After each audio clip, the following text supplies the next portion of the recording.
Can you hear me?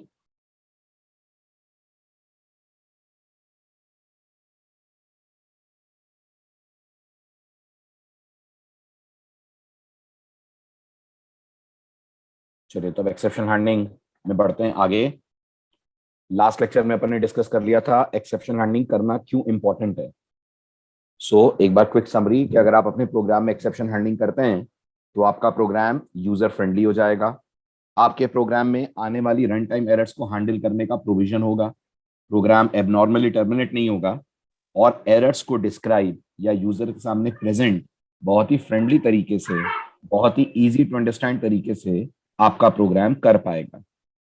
ये points मैंने आपको एक्सेप्शन हैंडलिंग के बारे में लास्ट लेक्चर में बता दिए थे। अब आज बात करते हैं पाइथन में हमें कौन कौन से कीवर्ड्स मिलते हैं जिनकी मदद से आप एक्सेप्शन हैंडलिंग कर सकते हैं। तो आपके स्क्रीन पे लिस्ट आ रही है, कितने कीवर्ड्स है बताएं। शाबाश, 5 कीवर्ड्स हैं। पांचों एक साथ लगेंगे? क्या लगता है आपको?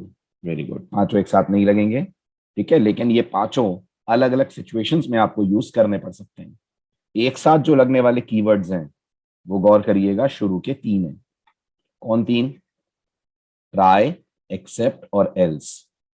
राइट, इनका टोटल एक सेगमेंट है और फिर रेज और फाइनली का काम अलग है।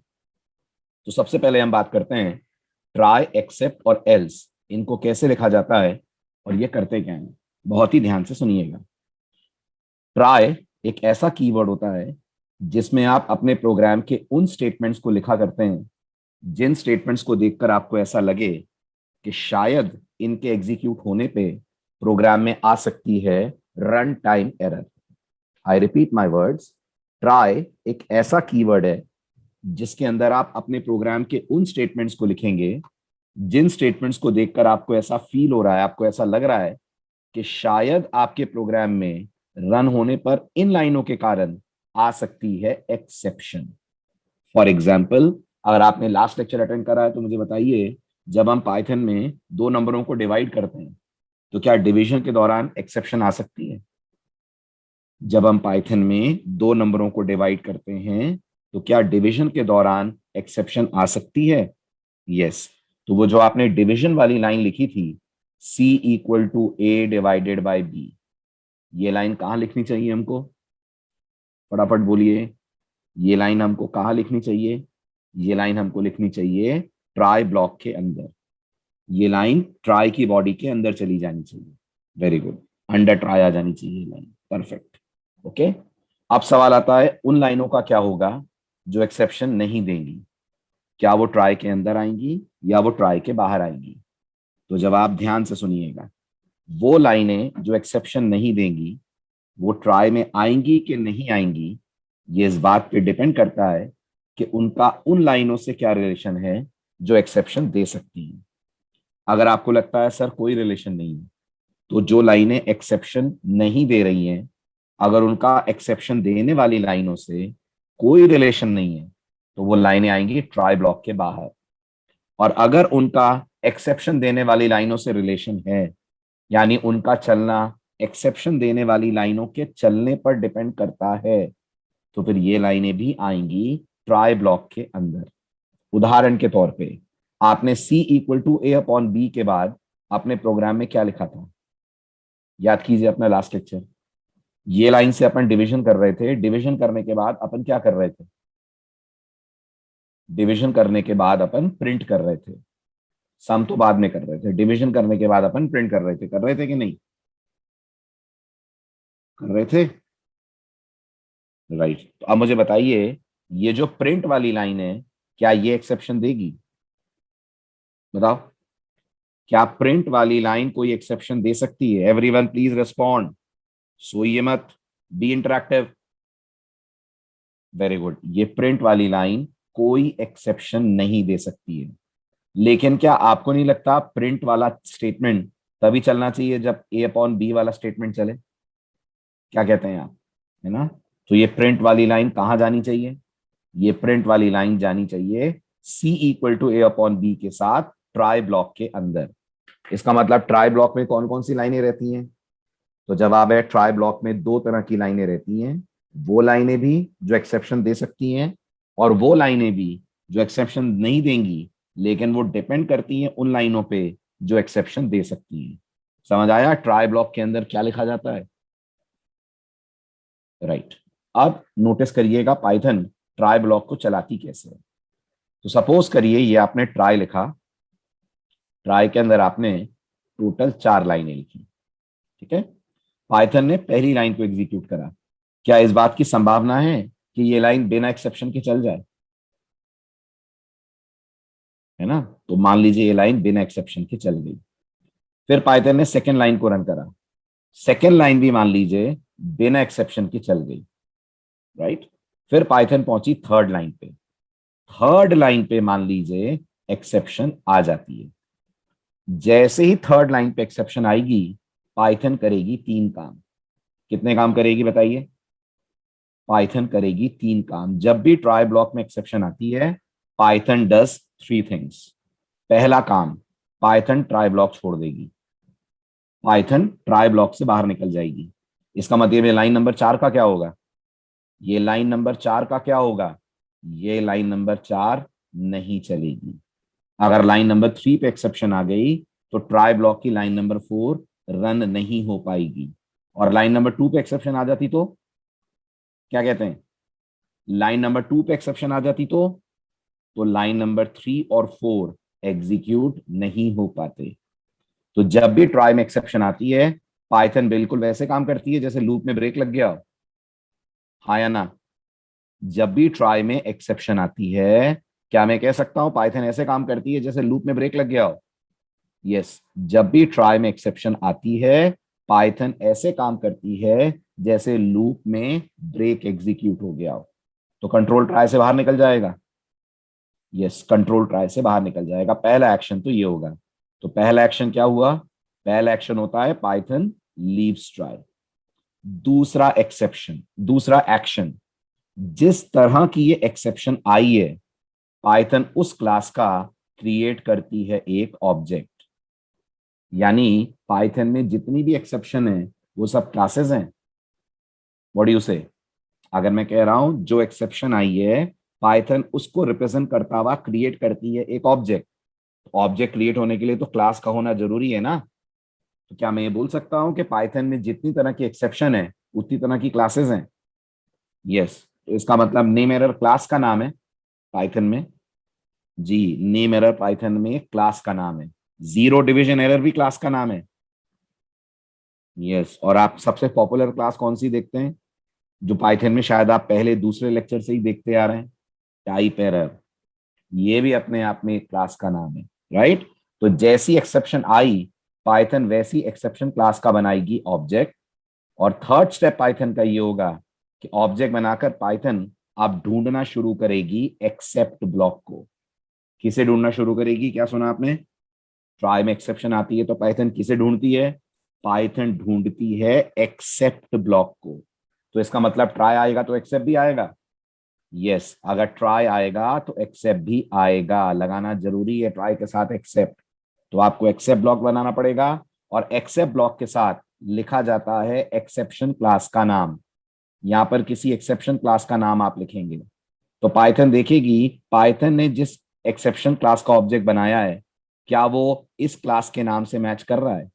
अगर ये ऑब्जेक्ट इस क्लास का ऑब्जेक्ट है तो पाइथन एक्सेप्ट ब्लॉक की बॉडी के अंदर पहुंच जाएगी।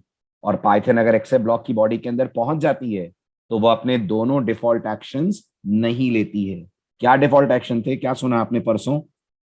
एक्सेप्शन आने पर पाइथन के डिफॉल्ट एक्शंस क्या थे? पाइथन के डिफॉल्ट एक्शंस थे प्रोग्राम को किल कर देना और एक बहुत टेक्निकल एरर मैसेज देना। तो अब पाइथन प्रोग्राम किल नहीं करेगी। क्या अब पाइथन प्रोग्राम को किल नहीं करेगी? तो जवाब है यस, पाइथन अब प्रोग्राम को किल नहीं करेगी, राइट। और पाइथन अब आपके प्रोग्राम में टेक्निकल वाला एरर मैसेज भी नहीं देगी। बिल्कुल नहीं देगी, क्योंकि पाइथन को ऐसा लग रहा है कि आपने एक्सेप्शन को हैंडल कर लिया है, आपने एक्सेप्शन को कैच कर लिया है। हालांकि यहाँ कैच ना बोलकर एक्सेप्ट बोला जाता है। तो पाइथन को लग रहा है कि आपने एक्सेप्शन को एक्सेप्ट कर लिया है। तो कंट्रोल इस एक्सेप्ट की बॉडी में जाएगा और जो आपने यहाँ पीस ऑफ कोड लिखा है उस पीस ऑफ कोड को रन करेगा और इसके बाद निकल जाएगा एक्सेप्ट ब्लॉक से बाहर और बाहर वाली लाइनों को करना शुरू करेगा रन। तो इसका मतलब ट्राई और एक्सेप्ट के बाद जो हमने लाइनें लिखी हैं वो रन होंगी। क्या बोलते हैं? बिल्कुल होंगी। एक्सेप्शन आने के बाद भी रन होंगी। यस, एक्सेप्शन आने के बाद भी रन होंगी, लेकिन शर्त यह है कि आपके एक्सेप्ट ब्लॉक से एक्सेप्शन हैंडल हो जानी चाहिए। ठीक है। और अगर पाइथन को पहला वाला एक्सेप्ट ब्लॉक मैचिंग नहीं मिला तो वो क्या करेगी?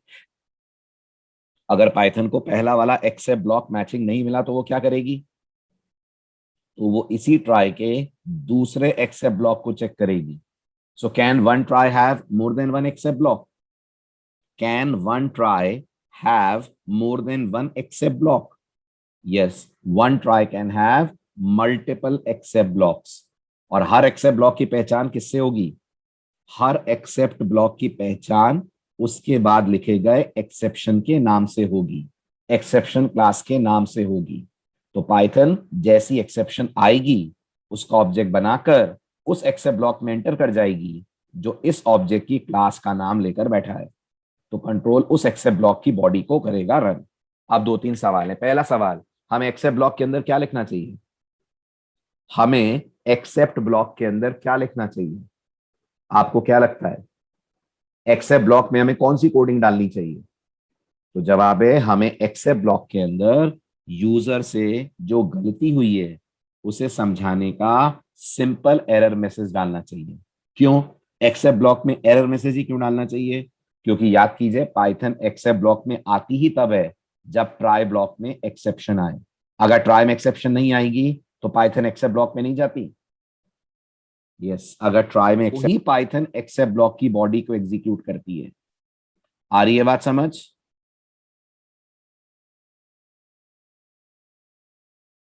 Very good. ठीक है। दूसरी बात, इमेजिन करिए लाइन नंबर 3 पे एक्सेप्शन आ गई, पाइथन ने एक्सेप्शन को ऑब्जेक्ट बनाया, एक्सेप्ट ब्लॉक को रन करा। क्या अब एक्सेप्ट ब्लॉक को रन करने के बाद पाइथन इस लाइन नंबर 4 को रन करने वापस आएगी कि नहीं आएगी?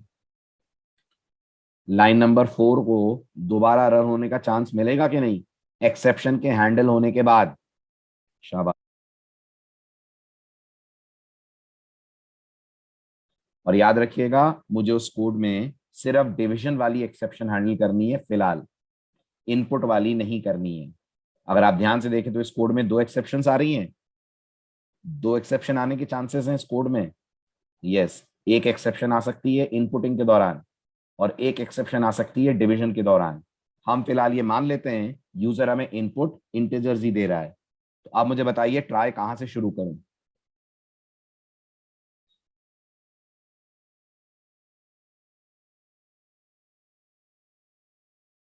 Very good. ट्राई शुरू करना चाहिए C equal to A upon B के ऊपर से। तो C equal to A upon B try के अंदर आ जाएगा। यस। और ये प्रिंट भी ट्राई के अंदर आएगा। यस। और ये D equal to A plus B भी ट्राई के अंदर आएगा। नो, ये ट्राई के बाहर आएगा। फिर यहाँ एक्सेप्ट आएगा। यस, यहाँ एक्सेप्ट आएगा। अब बताइए डिवीजन में कौन सी एक्सेप्शन आती है?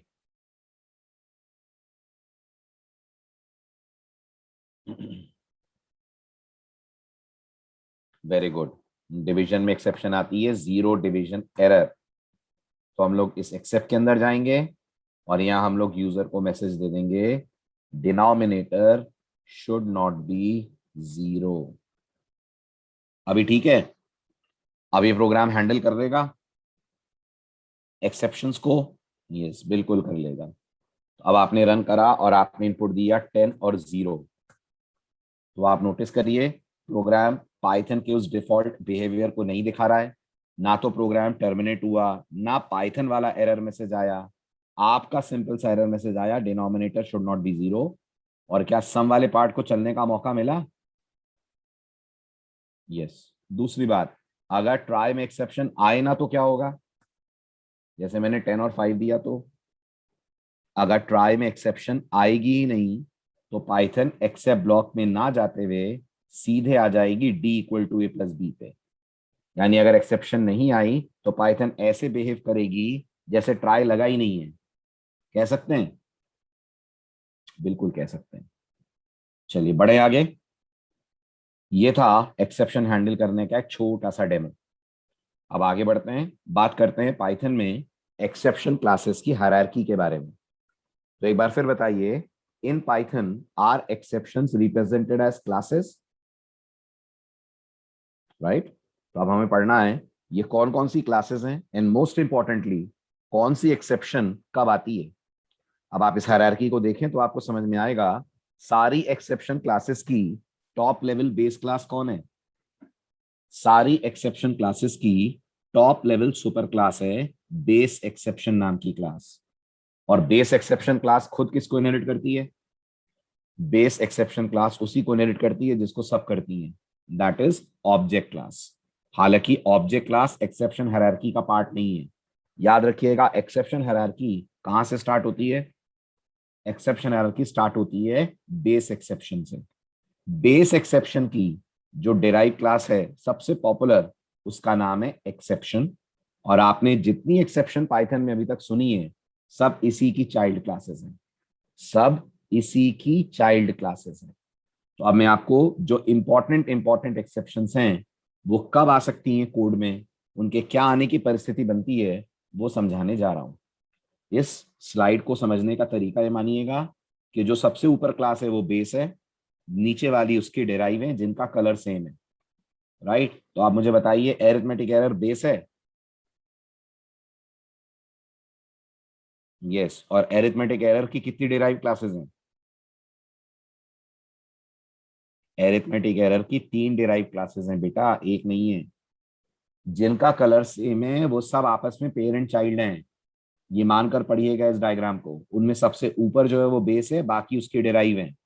तो एरिथमेटिक एरर बेस है। एरिथमेटिक एरर की 3 क्लासेस हैं, floating point error, zero division error, overflow error. अब बताइए फ्लोटिंग पॉइंट एरर कब आएगी? जब आप पाइथन में फ्लोटिंग पॉइंट कैलकुलेशन से रिलेटेड कुछ गलती करेंगे। जीरो डिवीजन एरर कब आएगी? Everyone please respond. जब डिनोमिनेटर में जीरो आएगा। और ओवरफ्लो एरर कब आएगी? ओवरफ्लो एरर तब आएगी जब आपके कैलकुलेशंस इतने बड़े हों कि पाइथन उन कैलकुलेशंस को हैंडल नहीं कर पा रही है, उस केस में आएगी ओवरफ्लो एरर। इनके अभी डेमोज हम देखेंगे। देन इंपोर्ट एरर, अब है कि हट गई? फटाफट बोलो। इंपोर्ट एरर नाम की एक्सेप्शन है कि हट गई? हट गई। अब उसकी जगह आ गई है module not found error. Import error नाम की एक्सेप्शन थी 3.6 के पहले तक, यानी पाइथन 3.5 तक इंपोर्ट एरर थी।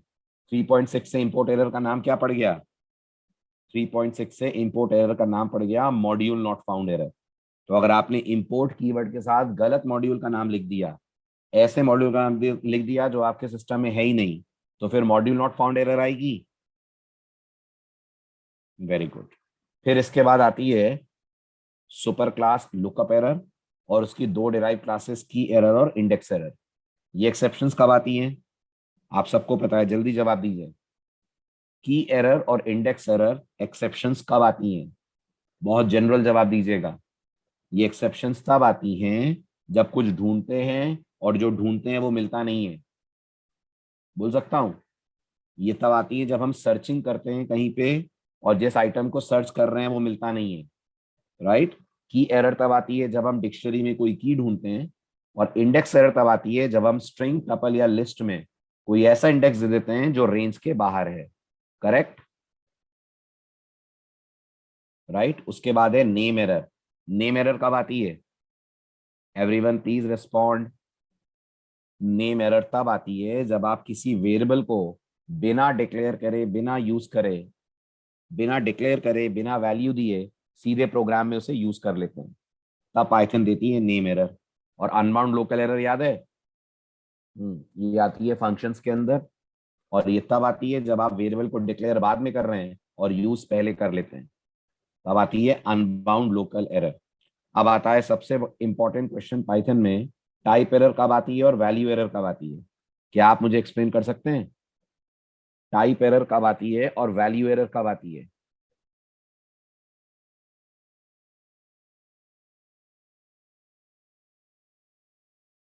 दोनों में अंतर क्या है?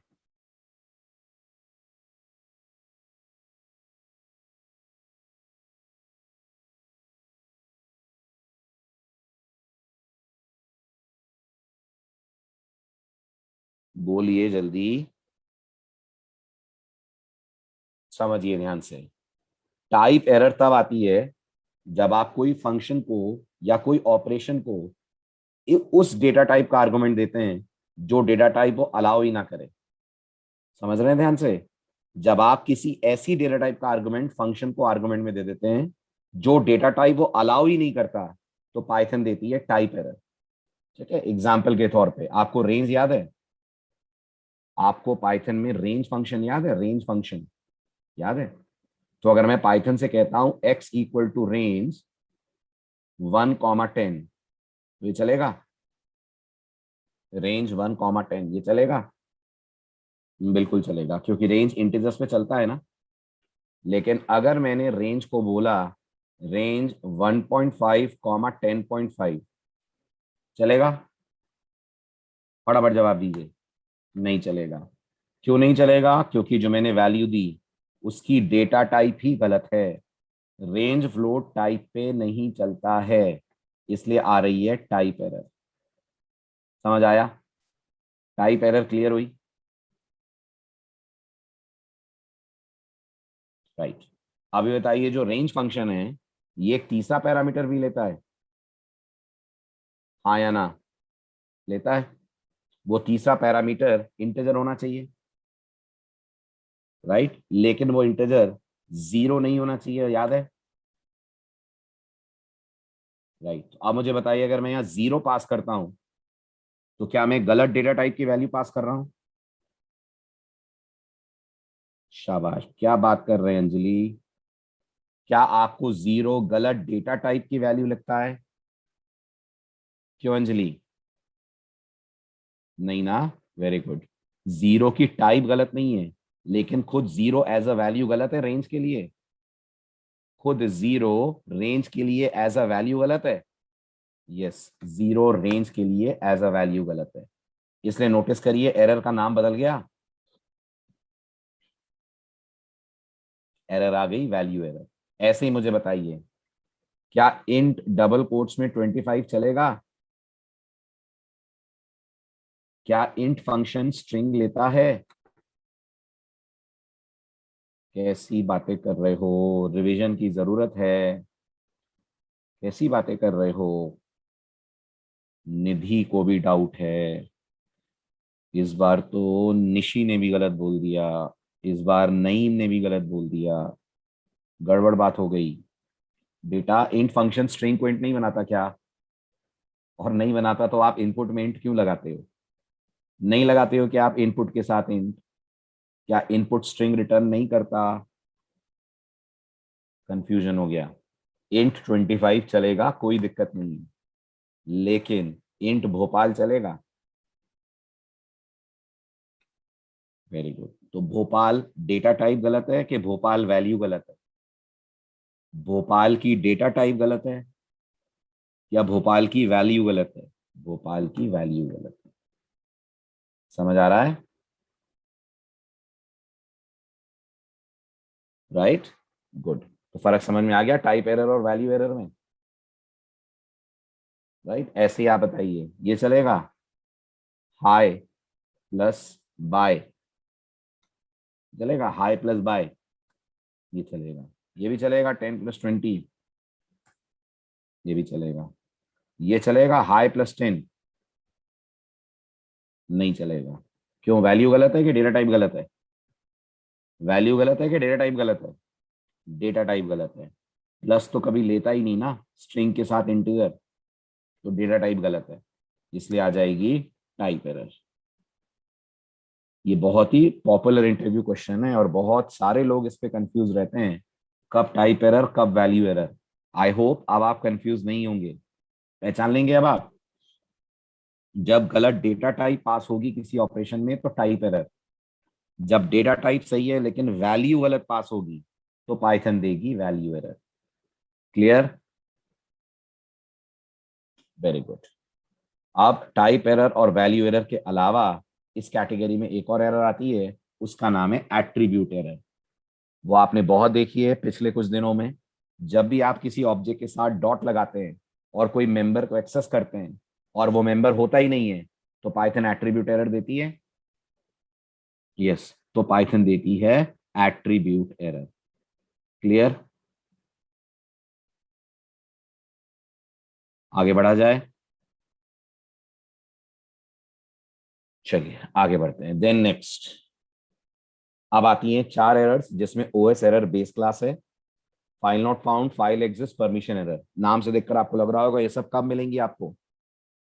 ये सबसे आपकी मुलाकात इस चैप्टर के बाद होगी जब आप पढ़ेंगे फाइल हैंडलिंग। ये फाइल हैंडलिंग से रिलेटेड एरर्स हैं, right. File not found error तब आती है जब आप किसी फाइल पे ऑपरेट कर रहे हैं और वो फाइल है ही नहीं। फाइल एग्जिस्ट एरर तब आती है जब फाइल एग्जिस्ट कर रही है और आप कोई ऐसा ऑपरेशन परफॉर्म कर रहे हैं जो किसी एग्जिस्टिंग फाइल पे पाइथन अलाउ नहीं करती। उदाहरण के तौर पे एक फाइल ऑलरेडी प्रेजेंट है और आप उसी नाम की एक और फाइल बनाने की कोशिश कर रहे हैं या डायरेक्टरी बनाने की कोशिश कर रहे हैं, तो पाइथन जनरेट कर देगी file exist error. Permission error Python में तब आएगी जब ऑपरेटिंग सिस्टम ने आपको किसी काम को करने की परमिशन नहीं दी है, लेकिन आप तो भी वो पर्टिकुलर काम करने की कोशिश अपने प्रोग्राम से कर रहे हैं। फॉर एग्जाम्पल, कोई फाइल लॉक्ड है, रीड ओनली है, आपको उसको डिलीट करने की परमिशन नहीं है और आप अपने पाइथन कोड से उस फाइल को डिलीट कर रहे हैं, तो पाइथन दे देगी परमिशन एरर। अब आखिरी की दो एरर बहुत अलग हैं बाकी सबसे। आप बता सकते हैं कैसे? आखिरी की दो एरर बहुत अलग हैं बाकी सबसे। आप बता सकते हैं कैसे? वेरी गुड नमन। ये दोनों आती एक्सेप्शन हैंडलिंग में है, लेकिन ये रन टाइम पे नहीं आती हैं। ये कब आती हैं? ये प्रोग्राम में आती हैं कंपाइल टाइम पे। तो अगर ये ट्राई के अंदर आई तो एक्सेप्ट चलेगा कि नहीं? नहीं चलेगा। आपका एक्सेप्ट काम ही नहीं करेगा अगर ट्राई में एक्सेप्शन आ गई, क्योंकि पाइथन कंपाइल टाइम पे ही एक्सेप्शन जनरेट कर देगी। एग्जाम्पल के तौर पे, मैंने प्रिंट में ये डबल कोट मिस कर दिया, ठीक है। अब ये डबल कोट मिस करना सिंटेक्स एरर है ना, और मैंने यहाँ पर बकायदा सिंटेक्स एरर का एक्सेप्ट बना के भी रखा हुआ है। यहाँ बोला है मैंने एक्सेप्ट सिंटेक्स एरर,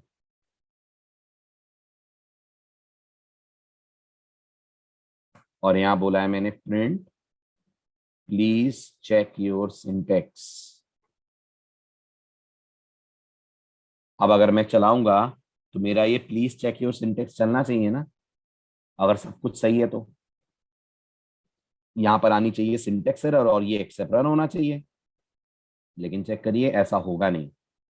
जैसे ही आप रन करेंगे, मैसेज पाइथन वाला आ रहा है ना, मैंने तो नहीं दिया है message end of line while scanning string literal. That means Python ने प्रोग्राम चलाया ही नहीं, पहले ही एक्सेप्शन दे दी, ये देखते हुए कि प्रोग्राम में है सिंटेक्स एरर। इसलिए सिंटेक्स एरर और इंडेंटेशन एरर, इनका एक्सेप्ट कभी नहीं बनता। यस, इनका एक्सेप्ट कभी नहीं बनाते आप। बनाएंगे भी तो वो चलेगा नहीं, वो पहले ही आ जाएगी एक्सेप्शन। इसलिए ऑल्दो हम इनको एक्सेप्शन लर्निंग चैप्टर में देख जरूर रहे हैं, बट ये एक्सेप्शंस है नहीं, ये सिंटेक्स एरर्स की कैटेगरी में आती है। चलिए आगे बढ़ते हैं। अब मुझे बताइए, क्या एक ट्राई में एक से ज्यादा एक्सेप्शन आ सकती है? बिल्कुल आ सकती है। तो फिर आपको एक ट्राई के साथ एक से ज्यादा एक्सेप्ट भी लगाने पड़ेंगे। लगाने पड़ेंगे, यस लगाने पड़ेंगे। अब जब आप एक ट्राई के साथ एक से ज्यादा एक्सेप्ट लगाएंगे, तो पाइथन आपको एक स्पेशल रूल फॉलो करने को कहती है। पढ़िए और बताइए आपको समझ आ रहा है वो स्पेशल रूल क्या है?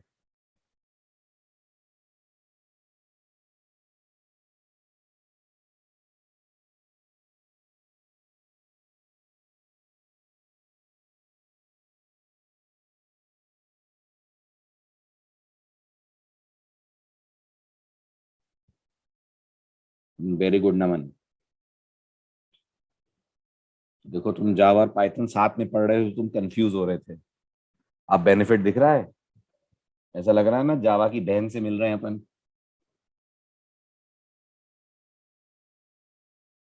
बहुत जगह, वेरी गुड। अभी और मिलेगा, डेटाबेस प्रोग्रामिंग में भी मिलेगा, फाइल हैंडलिंग में भी मिलेगा, बहुत जगह आपको सेम दिखेंगी चीजें। चलिए, समझ आया बाकी सबको? क्या कह रहा है पैराग्राफ? ये पैराग्राफ क्या समझाने की कोशिश कर रहा है?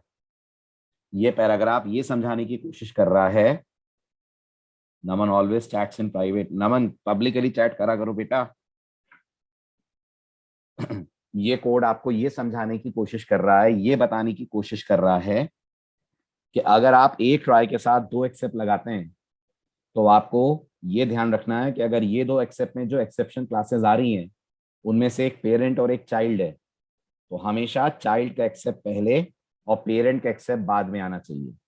आई रिपीट, पाइथन ये कहती है अगर आप एक ट्राई के साथ दो एक्सेप्ट लगा रहे हैं और इन एक्सेप्ट में पेरेंट और चाइल्ड एक्सेप्शन क्लासेस के नाम आ रहे हैं तो इनका जो ऑर्डर है वो कुछ ऐसा होना चाहिए कि पहले आना चाहिए चाइल्ड का एक्सेप्ट, फिर आना चाहिए पेरेंट का एक्सेप्ट। अगर पेरेंट का एक्सेप्ट पहले आ गया तो पाइथन का ये मानना है जो चाइल्ड का एक्सेप्ट है वो यूजलेस है। आप समझ रहे हैं क्यों कह रही है पाइथन ऐसा? क्यों कह रही है अगर पेरेंट का एक्सेप्ट पहले आ गया तो चाइल्ड का एक्सेप्ट यूजलेस है? इसलिए कह रही है क्योंकि चाइल्ड वाला एक्सेप्ट चलेगा ही नहीं। क्यों? क्योंकि जब एक्सेप्शन आएगी और पाइथन ऑब्जेक्ट चाइल्ड क्लास का बनाएगी तो चाइल्ड क्लास पेरेंट क्लास को इनहेरिट करती है। इस कारण से पाइथन चाइल्ड क्लास के एक्सेप्शन को लेकर पेरेंट के एक्सेप्ट ब्लॉक में एंटर कर जाएगी। ये कहानी एक डेमोन्स्ट्रेशन से मैं आपको समझाता हूं।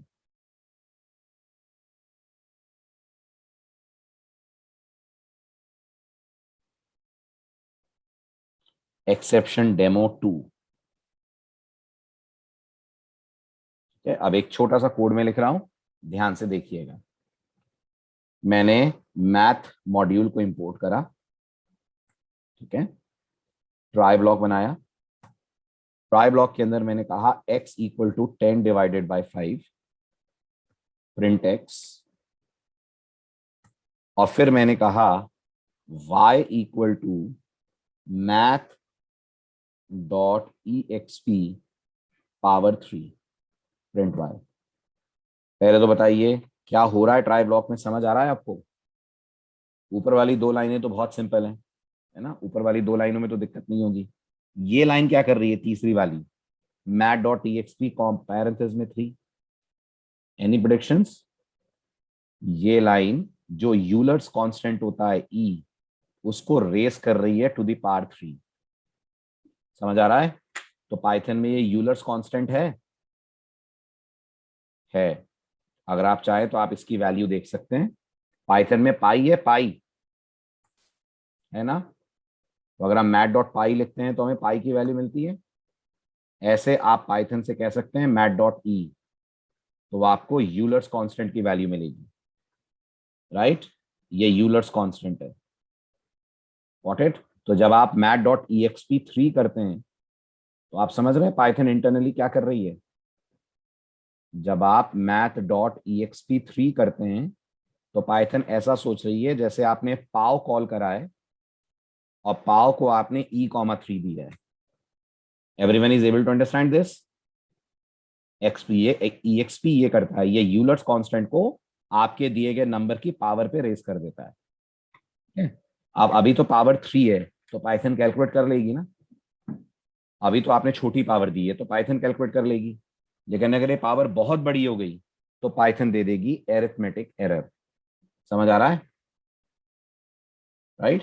अब मैंने एक्सेप्ट ब्लॉक लगाया जीरो डिवीजन एरर का और यहां कहा इनवैलिड डिनोमिनेटर, और यहां मैंने कहा एक्सेप्ट एरिथमेटिक एरर, और यहां मैंने कहा इनवैलिड पावर या पावर टू लार्ज। ठीक है, ये कोड मैंने लिखा। अभी फिलहाल प्रोग्राम बिना एक्सेप्शन के चल जाएगा, चल जाएगा। नोटिस करिए x की वैल्यू मिल जाएगी आपको 2.0 और y की वैल्यू मिल जाएगी 20.0। ठीक है, आप सपोज करिए मैंने यहां कर दिया 10/0, क्या होगा?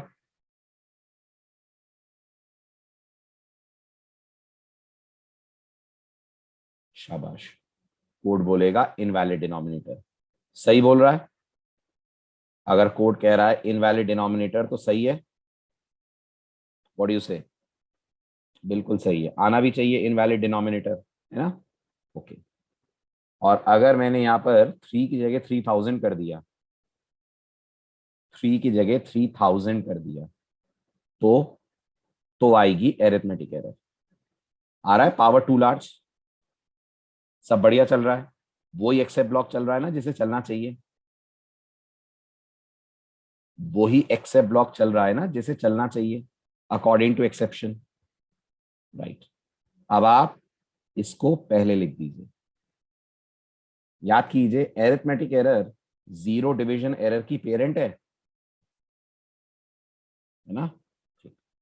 और अब आप मान लीजिए आपने यहाँ 10/0 कर दिया है और यहाँ आपने 3 कर दिया है। तो अब आप मुझे बताइए 10/0 पे एक्सेप्शन कौन सी आएगी, 10/0 पे एक्सेप्शन कौन सी आएगी, एक्सेप्शन तो आएगी zero division error, zero division error आएगी। लेकिन एक्सेप्ट कौन सा चलेगा, एक्सेप्ट कौन सा चलेगा,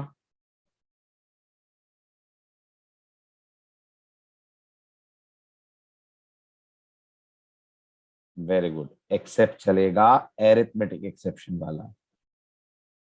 तो नोटिस करिए आपने रन करा और पाइथन कह रही है पावर टू लार्ज, तो ये तो गलत मैसेज गया ना यूजर के पास। इसमें पावर टू लार्ज की प्रॉब्लम थोड़ी ना है, इसमें तो प्रॉब्लम डिनोमिनेटर के गलत होने की है। इसलिए आपको एक ट्राई के साथ मल्टीपल एक्सेप्ट ब्लॉक लगाते वक्त ये ध्यान रखना है कि वो एक्सेप्ट पहले आए जो चाइल्ड का है और वो एक्सेप्ट बाद में आए जो पेरेंट का है। Point clear, very good. चलो नाउ ट्राई दिस कोड, पढ़िए और फटाफट इस कोड का प्रोग्राम बना के मुझे दिखाइए। यूजर से आपको दो इंटीजर्स लेने हैं और उनका डिवीजन कैलकुलेट करके प्रिंट करना है। शर्त क्या है, शर्त आपके सामने 3 पॉइंट्स में लिखी हुई है। पहली शर्त यह है कि अगर यूजर कोई नॉन इंटीजर वैल्यू देता है तो आपका प्रोग्राम डिवीजन ना करे और उसको बोले इंटीजर इनपुट करो। अगर यूजर डिनोमिनेटर 0 देता है तो आपका प्रोग्राम उसको बोले डिनोमिनेटर नहीं 0 हो सकता। और अगर सब कुछ सही देता है तो प्रोग्राम डिवीजन करे। लेकिन अगर कुछ भी गलत देता है, जैसा कि आप देख रहे हैं वो आपको कुछ नॉन जीरो वैल्यू दे देता है, सॉरी वो आपको डिनोमिनेटर में 0 दे देता है या नॉन इंटीजर दे देता है, तो प्रोग्राम यूजर को दोबारा बोले एंटर नंबर्स। यानी प्रोग्राम बंद कब होना चाहिए, प्रोग्राम बंद कब होना चाहिए, प्रोग्राम बंद तभी होना चाहिए जब यूजर के दोनों इनपुट्स परफेक्ट हो और डिवाइड हो पाए। Everyone is able to understand the conditions, बनाइए।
सर इनपुट मिसमैच का नाम क्या है पाइथन में? नमन, वैल्यू एरर है। इनपुट मिसमैच नहीं है, यहाँ पर वैल्यू एरर का नाम है। या तो अपने पढ़ा ना अभी, आप इंट लगाओगे ना, और इंट अगर कन्वर्जन करने में फेल हो जाएगा तो वैल्यू एरर आएगी। चलिए, कुछ सोचा इतनी देर में सबने? सर इनपुट इंट दे रहा है, ये मानकर चले? नहीं नहीं, वो गड़बड़ दे सकता है ना, यही तो बात है। देखो, मैंने सेकंड वाले एग्जांपल में ए इनपुट दिखाया है, देखा आपने? समझना यही तो है, मैंने सेकंड वाले एग्जांपल में ए दिखाया है, तो हम ये मानकर थोड़ी चल रहे हैं कि यूजर इंटीजर ही दे रहा है। चलिए, आप मुझे बताओ सबसे पहली लाइन क्या आएगी हमारे कोड में? पहली लाइन बताओ क्या आएगी, आप पहली लाइन जवाब दो, बाकी अपने आप समझ में आ जाएगा मुझे सही जा रहे हो कि गलत। ज्यादा कोड बताने की जरूरत ही नहीं है आपको, आप बस ये बता दो आप पहली लाइन क्या लिखोगे। गलत बात। पहली लाइन वाइल लूप आएगा। पहली लाइन वाइल लूप आएगा। क्यों आएगा वाइल लूप? क्योंकि आपने सुना, आपको कोड बंद ही नहीं करना है तब तक जब तक यूजर सही इनपुट ना दे दे। तो सबसे पहले लिखेंगे हम वाइल ट्रू। ये वाइल ट्रू का चक्कर समझ आया? ये वाइल ट्रू से प्रोग्राम एक इनफाइनाइट ब्लॉक में एंटर कर जाएगा। अब अंदर हम लोग लगाएंगे ट्राई। ट्राई में आकर हम लोग बोलेंगे A is equal to I N T of input, और यहां बोलेंगे एंटर फर्स्ट नंबर। ठीक है। फिर अपन बोलेंगे B is equals to I N T of input, double quotes में एंटर सेकेंड नंबर। ठीक। फिर हम लोग बोलेंगे C is equals to A divided by B, then we'll write print division is C. ठीक। अब समझने वाली एक चीज ये है कि अगर यहां तक आ गए इसका मतलब कोई एक्सेप्शन नहीं आई। बताओ, अगर ये चारों लाइनें सक्सेसफुली चल गई तो ही कोई एक्सेप्शन नहीं आई, तो हमें लूप से बाहर निकल जाना चाहिए। निकल जाना चाहिए, नहीं तो फिर घूम जाएगा ये लूप में। तो यहां लगा दें अपन लोग ब्रेक। लगा सकते हैं? ये ब्रेक थ्रो कर देगा लूप से बाहर कंट्रोल को। यस। फिर यहां हम लगाएं एक एक्सेप्ट। किसका पहले लगाएं, किसका बाद में लगाएं? वैल्यू एरर पहले लगाएं, जीरो डिवीजन एरर पहले लगाएं? किसको पहले लगाएं?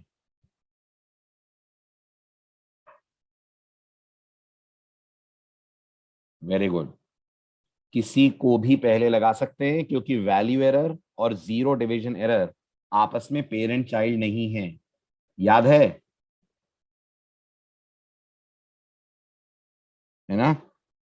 तो पहले वैल्यू एरर लगा दें। तो मैंने पहले वैल्यू एरर लगा दिया। वैल्यू एरर कब आती है? वैल्यू एरर कब आती है? जब यूजर ने स्ट्रिंग वैल्यू दे दी हो, इंटीजर ना दिया हो। तो अपन यूजर को यहां बोलेंगे प्लीज इनपुट डिजिट्स ओनली, और ये बोलने के बाद बोलेंगे ट्राई अगेन। राइट। और ऐसा ही एक और एक्सेप्ट लगाएंगे। वो एक्सेप्ट होगा किसका? वो एक्सेप्ट होगा जीरो डिवीजन एरर का। और यहां क्या आएगा? यहां आएगा denominator should not be zero.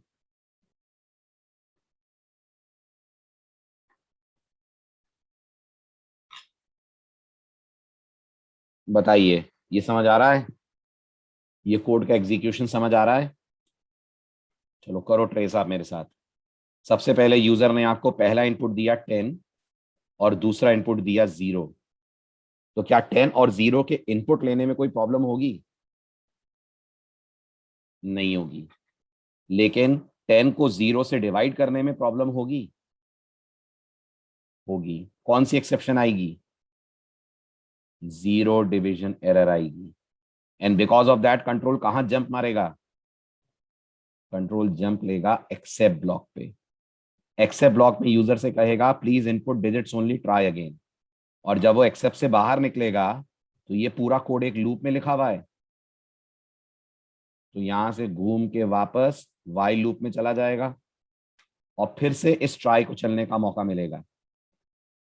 Yes और नो? मिलेगा। फिर यूजर इनपुट देगा। अब की बार यूजर ने इनपुट दिया 10 और भोपाल। क्या भोपाल एज एन इनपुट गलत है? यस, तो यहाँ आएगी exception value error. Value error के कारण कंट्रोल जाएगा इस वाले एक्सेप्ट ब्लॉक में। सॉरी, मैंने पिछला वाला गलत ड्रॉ कर दिया था, पिछले वाले में जीरो डिवीजन एरर आएगी, माय मिस्टेक।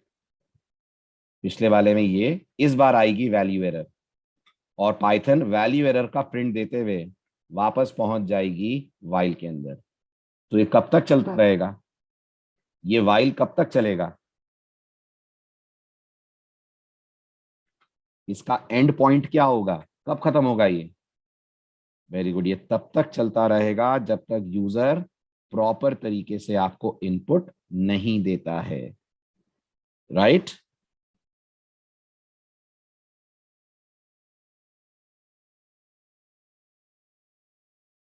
Very good. अब इसको करते हैं रन। मैंने पहला केस लिया 20 और 0। प्रोग्राम ने बोला डिनोमिनेटर 0 नहीं हो सकता, दोबारा ट्राई कीजिए। मैंने कहा 10 और ABC। प्रोग्राम ने कह दिया सिर्फ डिजिट्स इनपुट करिए, दोबारा ट्राई करिए। अब मैंने कहा 5 और 2, तो प्रोग्राम ने डिवीजन प्रिंट करा और एग्जीक्यूशन फिनिश कर दिया। क्लियर हुआ? समझ आया कोड? अब इस कोड को आप एक और तरीके से लिख सकते हैं। इस कोड को आप एक और तरीके से लिख सकते हैं। पढ़िए तो वो क्या तरीका है, पढ़िए। पाइथन और क्या आपको एक्स्ट्रा फ्रीडम देती है?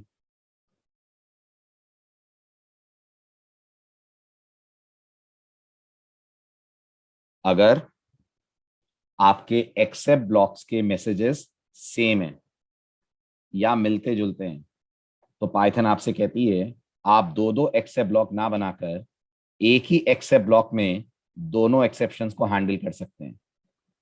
दो दो एक्सेप्ट ब्लॉक ना बनाकर एक ही एक्सेप्ट ब्लॉक में दोनों एक्सेप्शंस को हैंडल कर सकते हैं।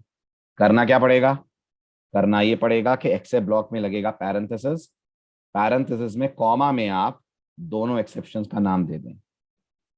अब नोटिस करिए, ये एक तरह से और ऑपरेटर हो गया। ये जो एक्सेप्ट ब्लॉक है ये एक तरह से और ऑपरेटर की तरह काम करेगा। अब ये तब भी चलेगा जब वैल्यू एरर आएगी, और ये तब भी चलेगा जब जीरो डिवीजन एरर आएगी। लेकिन क्या आपको पता चलेगा एग्जैक्ट एरर कौन सी है? नहीं पता चलेगा। तो आप बस यहाँ पे यही बोल सकते हैं, something wrong happened, try again.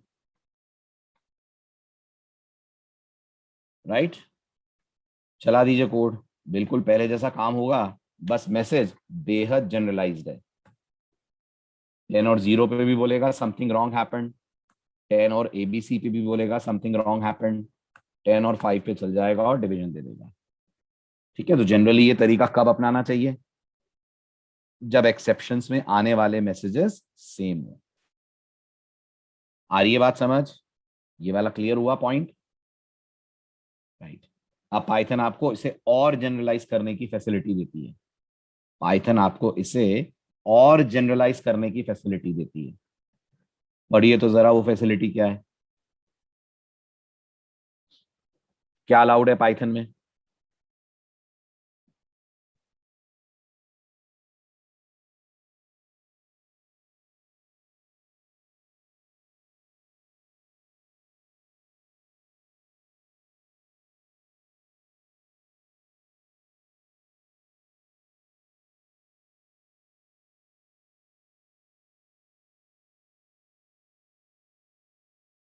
बोलिए जल्दी, क्या अलाउड है? वेरी गुड, अलाउड ये है कि आप एक्सेप्ट ब्लॉक को लिखते वक्त ये नाम भी हटा सकते हैं। सिर्फ एक्सेप्ट से भी बात बन जाएगी। यस, बिना एक्सेप्शन क्लास का नाम लिखे हुए भी आप एक्सेप्ट ब्लॉक बना सकते हैं। पाइथन इसे भी बिना किसी प्रॉब्लम के रन कर देगी। राइट? पहले जैसा बिहेवियर मिलेगा। यस, इसका भी बिहेवियर आपको पहले ही जैसा मिलने वाला है। बिल्कुल पहले की तरह ये बहुत जनरलाइज्ड एरर मैसेज देगा, लेकिन आपका काम कर देगा। क्लियर? समझ आया पॉइंट? बढ़ा जाए आगे। तो ये था आपका एक्सेप्शन लैंडिंग से बेसिक इंटरैक्शन, बेसिक डेमोन्स्ट्रेशन। ठीक है। अब बढ़ते हैं एक्सेप्शन हैंडलिंग के एडवांस टॉपिक्स की तरफ। तो ये बताइए, जब पाइथन में एक्सेप्शन आती है तो पाइथन इंटरनली एक ऑब्जेक्ट बनाती है। एक्सेप्शन हैंडलिंग का आज आपका दूसरा दिन है, आप बताएं। आज भी मैंने लेक्चर की स्टार्टिंग में आपसे कहा था कि अगर ट्राई ब्लॉक में एक्सेप्शन आएगी तो क्या पाइथन एक्सेप्शन को रिप्रेजेंट करने के लिए कोई ऑब्जेक्ट बनाती है, राइट? और उस ऑब्जेक्ट के अंदर पाइथन एक्सेप्शन से रिलेटेड ढेर सारी डिटेल स्टोर करती है। तो अगर आप चाहें तो एज अ डेवलपर आप उन डिटेल्स को उस ऑब्जेक्ट के थ्रू डिस्प्ले करवा सकते हैं जो पाइथन आपको क्रिएट करके दे रही है। फॉर एग्जाम्पल, इसको पहले वाले कोड में कन्वर्ट कर दे रहा हूं मैं। सभी लोग ध्यान से देखिएगा। अगर ये कोड पहले वाले कोड में कन्वर्ट हो जाए तो हमें नहीं पता ना वैल्यू एरर आ रही है कि जीरो डिवीजन एरर आ रही है। एवरीवन प्लीज रिस्पॉन्ड, है ना? हमें नहीं पता ना, बट हम चाहते हैं कि हमारा ये मैसेज जैसी एरर हो वैसा ही दिखे। तो पाइथन फिर हमें एक प्रोविजन देती है कि ये जो आपने एक्सेप्ट लिखा हुआ है इसके बाद आप लिख दीजिए as EX। Can you guess ये EX कौन है? कैन यू गेस ये EX कौन है? ये किसका रोल प्ले कर रहा है आपके इस कोड में? ये रोल प्ले कर रहा है रेफरेंस का। ये EX रेफरेंस है। और ये पॉइंट किसको करेगा? जल्दी जल्दी बोलें सभी लोग, ये पॉइंट किसको करेगा? ये पॉइंट एक्सेप्शन के ऑब्जेक्ट को करेगा। और वो ऑब्जेक्ट प्रोग्रामर बनाएगा? वो ऑब्जेक्ट प्रोग्रामर बनाएगा? नहीं, वो ऑब्जेक्ट पाइथन ने आपको बना के दिया है। अभी बताइए, इस EX को प्रिंट कर सकते हैं? बोलो, इस EX को प्रिंट कर सकते हैं? यस और नो? बिल्कुल कर सकते हैं। याद है आपको, जब आप किसी ऑब्जेक्ट रेफरेंस को प्रिंट करते हैं तो पाइथन क्या कॉल करती है? पाइथन कॉल करती है डंडर str। तो इस समय इस EX के प्रिंट होने के कारण वैल्यू एरर और जीरो डिवीजन एरर का डंडर str चलेगा। यस, वैल्यू एरर और जीरो डिवीजन एरर का डंडर str चलेगा। और इस बार थोड़ा सा स्पेसिफिक मैसेज आएगा। थोड़ा सा स्पेसिफिक मैसेज आएगा। यस, थोड़ा सा स्पेसिफिक होगा मैसेज। ठीक, अब देखिए, आपने कहा 10 और 0, तो मैसेज पढ़िए। इस बार डिवीजन बाय जीरो आ रहा है।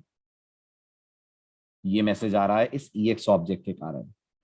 अब आपने कहा 10 और ABC,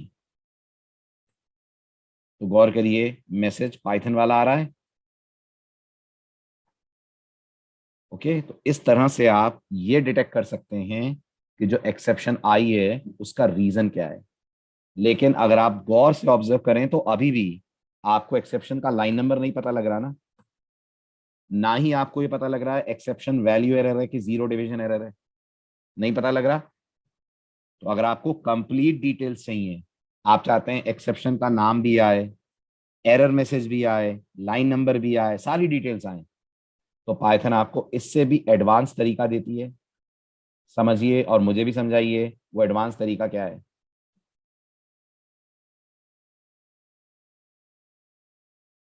क्या है वो एडवांस तरीका? क्या यूज करना चाहिए हमें? वेरी गुड, हमें एक स्पेशल मॉड्यूल यूज करना चाहिए। सभी लोग बताएं उस मॉड्यूल का नाम क्या है? उस मॉड्यूल का नाम है ट्रेस बैक। ये खास मॉड्यूल पाइथन ने एक्सेप्शंस की ट्रेसिंग के लिए आपको बना के दिया है। तो जब आप लोग प्रोजेक्ट करेंगे तो ये बहुत काम आएगा। प्रोजेक्ट में खूब सारी फाइलें होंगी, लंबे चौड़े कोड्स होंगे, जगह जगह ट्राई लगा होगा। तो आपको पता ही नहीं चलेगा प्रोजेक्ट को डिबग करते वक्त कौन से वाले पाइथन फाइल के कौन से वाले ट्राई ब्लॉक के अंदर से एक्सेप्शन आई है। तब आपकी मदद ट्रेस बैक करेगा। आप पढ़िए, ट्रेस बैक के पास कौन है जो आपको हेल्प करेगा? कौन है ट्रेस बैक के पास? ट्रेस बैक के पास एक फंक्शन है, राइट? क्या नाम है उस फंक्शन का? उस फंक्शन का नाम है format_exe। ये फंक्शन क्या बताता है? ये फंक्शन क्या क्या बताता है? तो ये फंक्शन एक्सेप्शन से रिलेटेड 5 चीजें आपको बताता है। पढ़ पा रहे हैं आप? ये फंक्शन आपको एक्सेप्शन की डिटेल्स देता है 5 चीजों में। नंबर 1, ये आपको बताता है एक्सेप्शन आपके कौन से प्रोग्राम में आई। तो हमारे प्रोग्राम का नाम क्या है? हमारे प्रोग्राम का नाम क्या है, एक्सेप्शन डेमो 4, एक्सेप्शन डेमो 5, तो ये वो नाम आएगा। फिर उसके बाद लाइन नंबर आएगा, फिर वो पीस ऑफ कोड आपको दिखेगा जिसके कारण एक्सेप्शन आई है, एंड देन कौन सी एक्सेप्शन आई है ये भी पता चलेगा, और पाइथन वाला एरर मैसेज भी पता चलेगा। तो अब आप मुझे बताइए कैसे मैं इस कोड को और ज्यादा स्पेसिफिक बना सकता हूं ताकि मुझे एक्सेप्शन का एग्जैक्ट डिटेल मिले। जल्दी जल्दी बोलें। सबसे ऊपर क्या लिखूं? सबसे ऊपर मैं लिखूं इंपोर्ट ट्रेस बैक, राइट।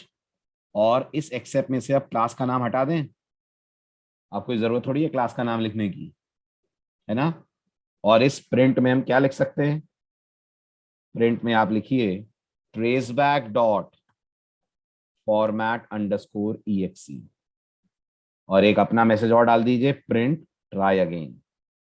तो क्या अब हमें एक्सेप्शन की एग्जैक्ट डिटेल मिलेगी? बिल्कुल, अब आपको एक्सेप्शन की एग्जैक्ट डिटेल मिलेगी। तो अगर मैंने कहा 10 और 0, तो आप बताइए सब कुछ पता चल रहा है? देखिए ध्यान से, सबसे पहले आपके सोर्स कोड का नाम, उसके बाद लाइन नंबर, उसके बाद वो कोड जिसने एक्सेप्शन दी, उसके बाद कौन सी एक्सेप्शन दी, और एक्सेप्शन से रिलेटेड एरर मैसेज, राइट। अब इसके बाद मैंने कहा 10 और ABC। फिर नोटिस करिए प्रोग्राम एक्सेप्शन कहाँ से आ रही है वो बता रहा है, लाइन नंबर बता रहा है। तो रचित ये अपन अपने लिए कर रहे हैं बेटा, डीबगिंग कर रहे हैं। अपन पढ़ा था अपने स्लाइड में, अपन यूजर के लिए नहीं, अपन प्रोग्राम की डीबगिंग कर रहे हैं।